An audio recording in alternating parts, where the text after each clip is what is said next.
Malam itu hujan turun deras di kota kecil yang sudah lama kehilangan suara sirin. Tapi tepat pukul 12 malam, suara itu kembali terdengar. Menusuk sunyi, meraung di antara gedung-gedung tua dan jalanan sepi. Sebuah ambulans melaju sendirian di tengah kabut, lampu strobonya menari liar seperti hantu yang tersesat. Tak ada yang tahu dari mana ia datang. Tak ada yang melihat siapa yang menyetir. Karena saat warga penasaran dan mencoba mendekat, mobil itu berhenti, perlahan. Seolah tahu sedang diperhatikan.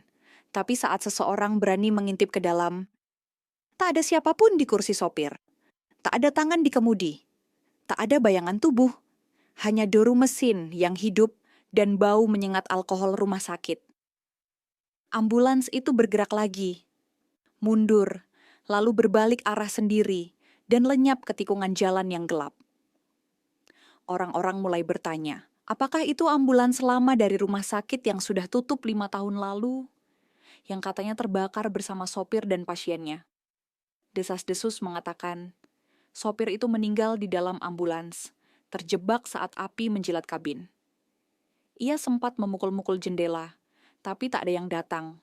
Pasien di belakangnya pun ikut hangus. Hanya gelang identitas yang tersisa. Sejak itu, kadang malam-malam tertentu, terutama saat hujan dan bulan menghilang dari langit, ambulans itu muncul lagi. Tidak untuk menyelamatkan, tapi untuk menjemput. Menjemput siapa? Tak ada yang tahu. Tapi konon, siapapun yang menatap strobo merahnya langsung ke mata, akan bermimpi buruk malam itu. Dalam mimpi, mereka terbangun di dalam ambulans, diborgol di ranjang pasien, dan suara sirin mengantar mereka ke tempat yang tak pernah bisa dijelaskan. Beberapa dari mereka bangun keesokan harinya dengan luka memar di pergelangan tangan. Beberapa tidak pernah bangun sama sekali. Dan bila kau mendengar suara ambulans pukul 12 malam, di kota kecil yang katanya sudah tak punya rumah sakit, jangan keluar rumah. Dan jangan tatap cahayanya. Biarkan ia lewat. Biarkan ia mencari orang lain. Malam berikutnya, langit kembali kelabu. Hujan belum turun, tapi bau tanah basah sudah lebih dulu mengendap di udara. Di ujung perempatan, seorang satpam minimarket sedang merokok. Ia sendirian, matanya lelah tapi siaga. Lalu ia mendengar itu. Sirin. Pelan, jauh, tapi mendekat. Dan anehnya, tidak ada mobil lain di jalan. Ia mematikan rokoknya, berdiri, melongok ke arah suara. Lampu merah strobo mulai memantul di kaca toko. Cahaya itu menari-nari, tapi tidak biasa, tidak stabil. Seperti cahaya yang menyala dari dalam mimpi buruk. Ambulans itu datang dari arah bukit. Jalan yang seharusnya ditutup karena longsor bulan lalu. Tapi ia meluncur mulus, perlahan. Seolah tahu jalan itu lebih dari siapapun. Satpam itu, entah kenapa, merasa terpanggil. Seperti ada sesuatu dalam dirinya yang ingin tahu. Atau ingin dikenali. Ia mendekat ke trotoar, menunggu ambulans itu lewat di depannya. Tapi kendaraan itu berhenti. Perlahan, tepat di depannya. Mesin bergetar halus, lampu strobo menyinari wajahnya. Tidak ada suara lain, tidak ada angin. Bahkan daun-daun tak bergerak. Ia mendongak, menatap kabin sopir. Kosong, kaca gelap, tapi bisa dilihat. Setir berputar sendiri. Tuas berpindah perlahan. Lalu, pintu belakang terbuka dengan bunyi logam tua yang mencicit. Kosong. Namun ranjang di dalam bergoyang. Seolah baru saja ditinggalkan atau sedang menunggu. Dan di dinding kabin tergantung sebuah gelang pasien, basah oleh darah lama yang sudah menghitam. Nama di gelang itu, nama istrinya, yang sudah meninggal 3 tahun lalu, di kecelakaan. Dalam ambulans, satpam itu gemetar. Kaki ingin mundur, tapi tubuhnya membeku. Lalu ia mendengar suara dari dalam, bukan manusia, bukan hewan, tapi jeritan kecil, berulang, seperti napas yang tak selesai menjadi kata. Ambulans itu mengerang pelan, seperti mengundang. Satpam itu tak sadar kapan kakinya mulai bergerak. 1 langkah, 2 langkah. Matanya tak berkedip. Wajahnya pucat diterangi cahaya merah yang berputar tanpa suara. Tangannya terulur. Menuju pintu ambulans yang masih terbuka, menunggu. Begitu jari-jarinya menyentuh sisi pintu, udara di sekelilingnya berubah. Hangat. Bukan hangat manusia, tapi seperti berada di dekat tubuh yang baru saja mati. Suhu yang belum hilang, tapi tak lagi hidup. Dari dalam ambulans, bau besi tua dan darah kering menyeruak. Dan di balik ranjang pasien, ia melihat sesuatu, bukan tubuh, tapi foto. Foto lusuh, terjepit di antara dua rak peralatan medis. Foto keluarganya, dirinya, istrinya, anak semata wayangnya. Anak yang seharusnya ikut dalam kecelakaan, tapi tidak ditemukan. Dan di balik foto itu, tergambar tulisan tangan. Seperti ukiran kuku di permukaan logam. Temukan aku.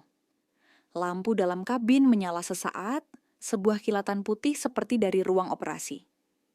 Dan dalam sepersekian detik itu, ia melihat siluet tubuh kecil terbaring di ranjang, tapi tidak sendiri. Ada sosok lain berdiri di pojok, tinggi dan membungkuk. Mengenakan jas operasi penuh noda. Wajahnya tertutup masker bedah lusuh yang terus meneteskan air. Seketika lampu padam. Suara pintu menutup sendiri, keras. Sirin menyala, meraung seperti kesakitan. Ambulans itu mundur dengan gerakan halus, lalu berbalik arah. Tidak cepat, tidak lambat, seolah memberi waktu untuk dikejar atau ditinggalkan. Tapi satpam itu tak bergerak.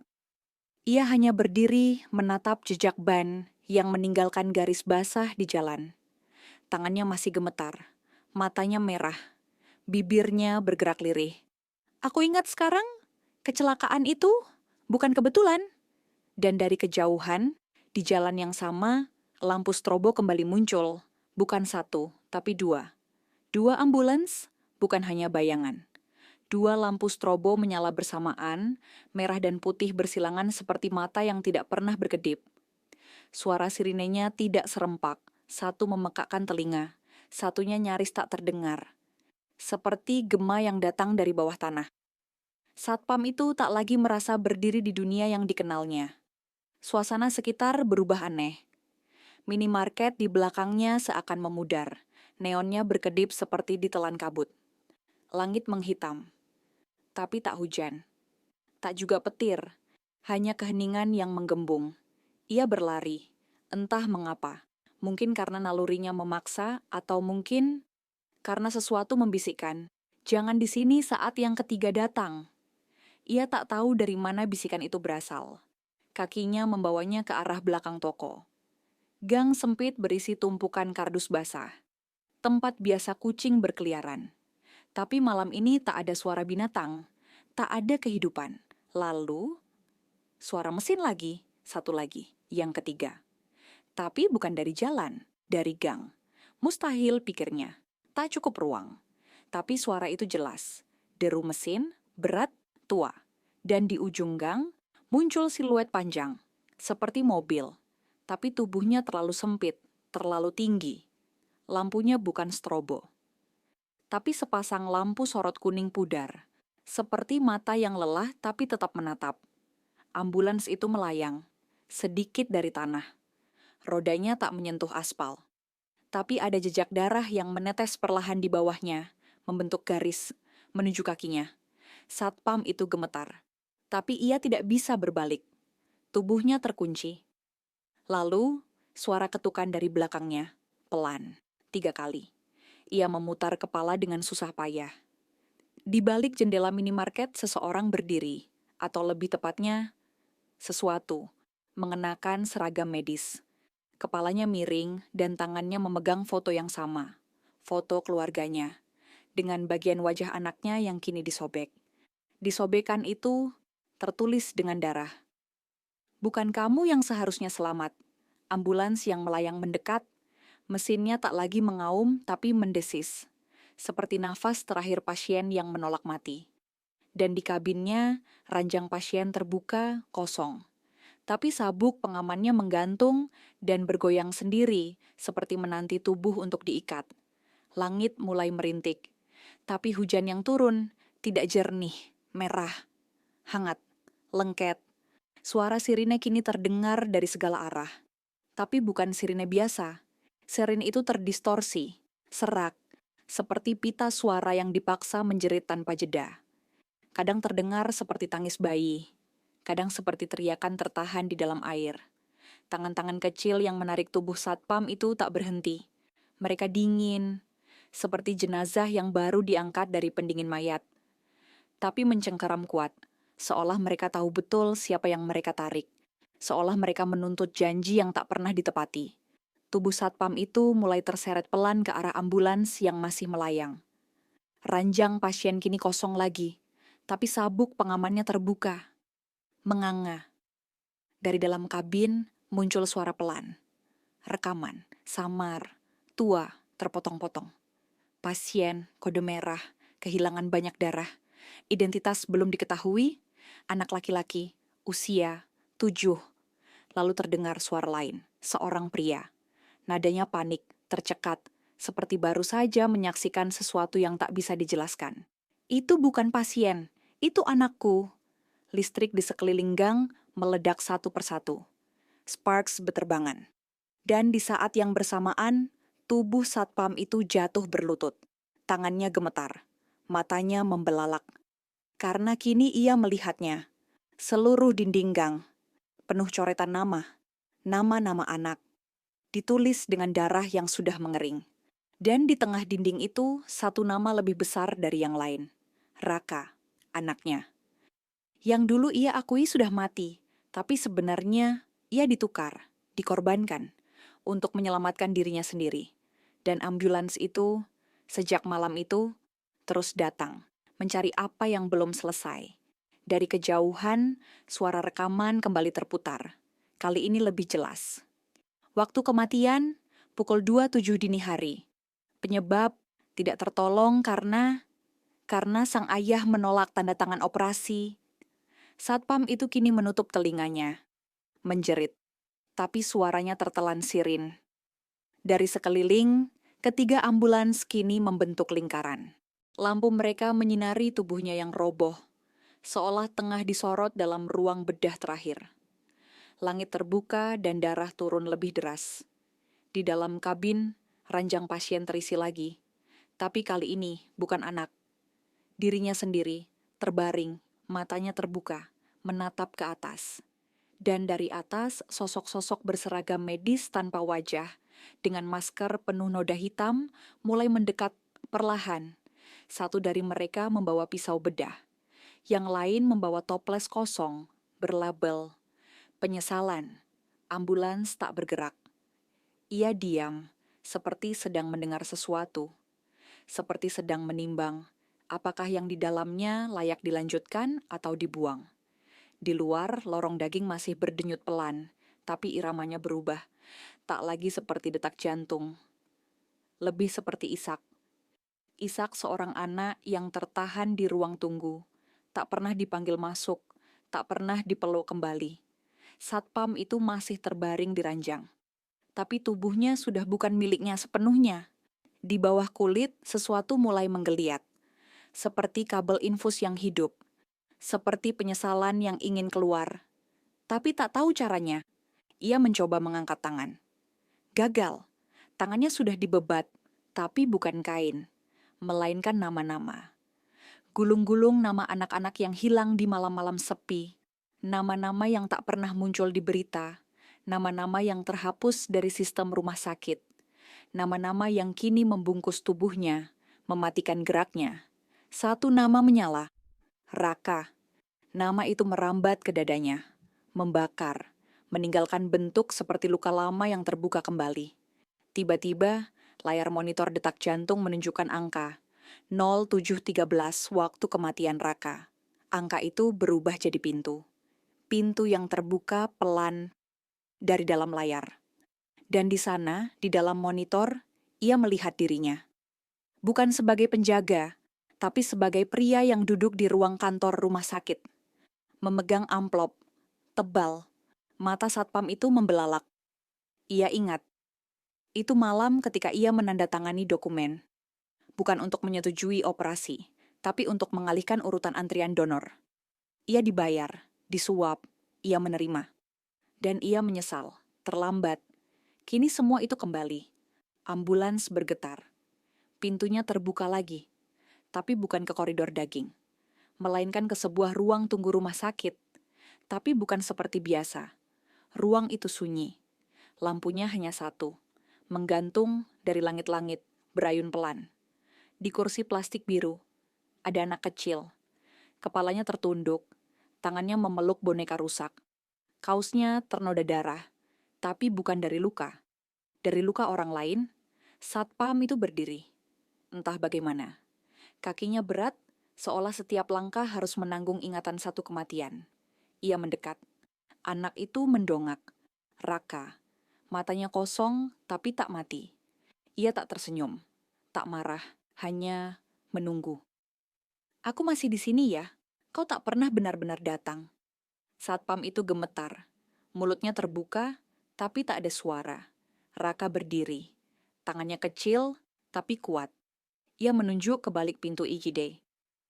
Mereka masih menunggu anak-anak lain yang ayahnya juga memilih kabur, yang disangkal keberadaannya, yang dikorbankan demi kenyamanan orang dewasa.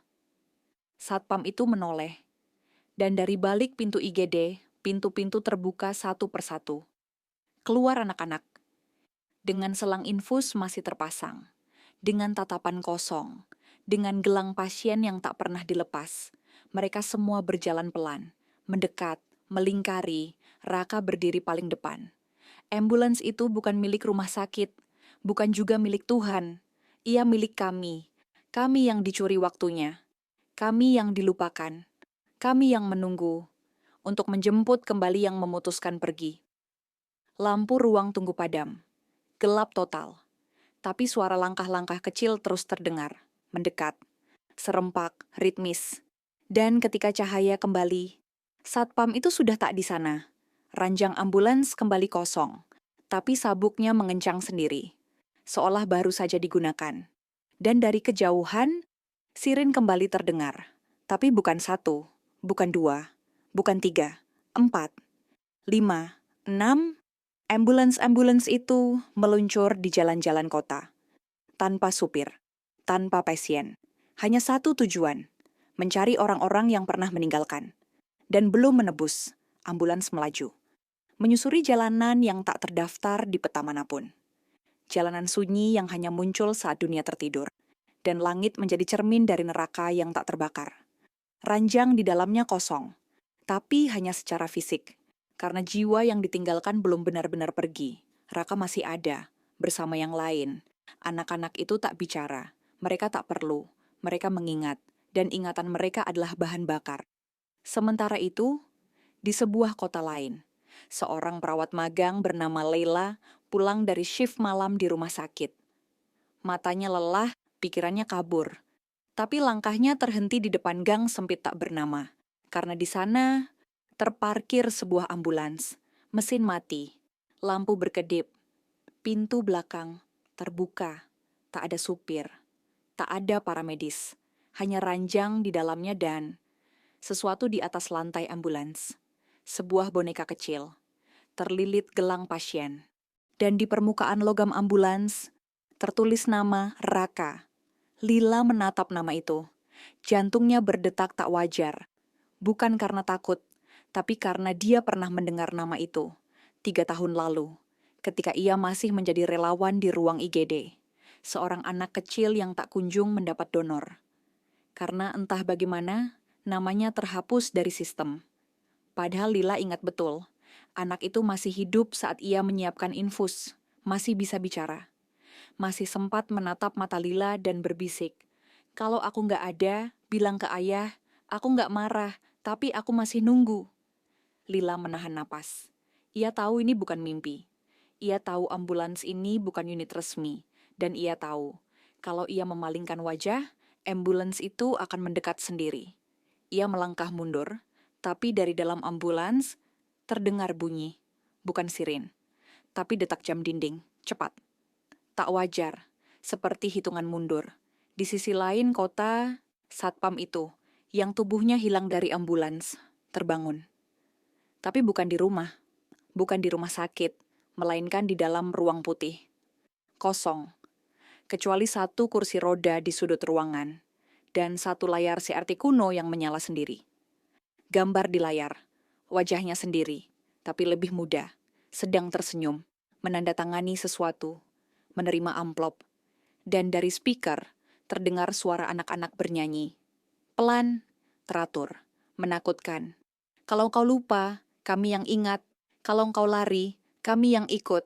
Kalau engkau mati, kami yang buka pintu. Layar berkedip. Tiba-tiba wajahnya di monitor berubah, matanya hitam, mulutnya berdarah, dan ia mulai bicara, langsung ke dirinya yang sedang menatap. Kau sudah masuk daftar, kau tidak keluar. Ambulans akan terus mencari, sampai semua penumpang lengkap. Dan di jalan-jalan malam berikutnya, ambulans-ambulans itu terus muncul. Tanpa sirin, tanpa lampu, tanpa suara mesin.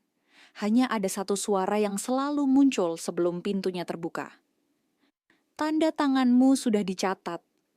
Dan dari dalam kabin, satu tempat tidur selalu tersedia. Lila berdiri mematung di depan ambulans itu. Ia tahu langkahnya sudah terlalu dekat.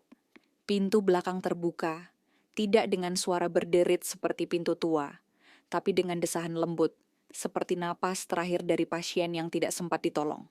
Ia melangkah. Satu kaki di atas aspal. Satu lagi, masuk ke ambulans, sejenak, dunia menjadi sunyi. Suara motor, klakson, bahkan langkah sepatu malam kota, lenyap. Hanya ada cahaya putih dan suara napas, tapi bukan miliknya. Lila berdiri di tengah kabin, tempat tidur pasien kosong. Tapi lantai ambulans kini dipenuhi kartu-kartu nama, semua sama. Nama, umur, diagnosis. Tapi satu kolom selalu kosong, tanggal penjemputan. Ia menunduk mengambil satu. Raka Andhika, 7 tahun, gagal ginjal akut. Tanggal penjemputan, lalu satu lagi. Ayuni Paramita, 9 tahun, gagal napas akibat infeksi nosokomial. Tanggal penjemputan, dan lalu ia melihat kartunya sendiri. Lila Indriani, 26 tahun, penyesalan berat. Tanggal penjemputan, hari ini. Matanya membesar. Ia membuang kartu itu. Tapi kartu itu menempel di tangannya. Seolah bukan ditulis di atas kertas, tapi dibakar langsung ke kulitnya. Ambulans menutup pintunya sendiri, lampu dalam kabin padam. Dan ketika menyala kembali, Lila tak lagi di kota. Ia berada di satu ruangan tak berdinding. Di sekelilingnya, ranjang-ranjang rumah sakit. Masing-masing diisi anak-anak. Tak bergerak, tak bicara. Mereka menatap Lila dengan mata yang bukan menyalahkan tapi meminta. Di tengah mereka, Raka berdiri. Memegang bonekanya, langkahnya pelan tapi pasti. Kau tidak jahat, Mbak Lila, katanya. Tapi kau diam, kau tahu, kau lihat, tapi kau biarkan. Lila menangis. Bukan karena takut, tapi karena tahu, semua itu benar. Ia dulu bisa melapor, bisa bertanya, bisa menghentikan satu proses yang menukar hidup, satu anak dengan koneksi seseorang. Tapi ia diam, karena takut, karena bukan urusanku.